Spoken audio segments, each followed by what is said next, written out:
Hi, everybody. This is Daniel J. Robinson, a family ventriloquist here with Carmichael. Oh, hello. Is there anything dead out there I can eat?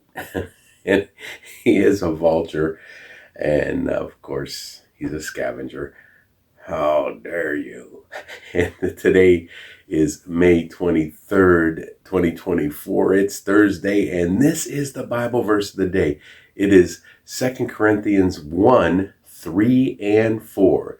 Praise be to the God and Father of our Lord Jesus Christ, the Father of compassion and the God of all comfort, who comforts us in all our troubles, so that we can comfort those in any trouble with the comfort we ourselves receive from God. So he is a comforter. He is a comforter. And we have to praise him. Praise be to God. It starts with, yes, praise thee to God, our Father.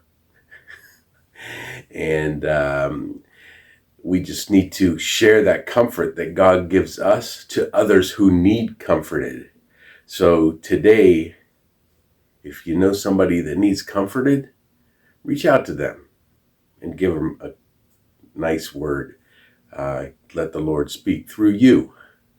And that is 2 Corinthians 1, 3 and 4. You guys have a great day. I'm going to go find something to eat. Okay, we'll see you guys later.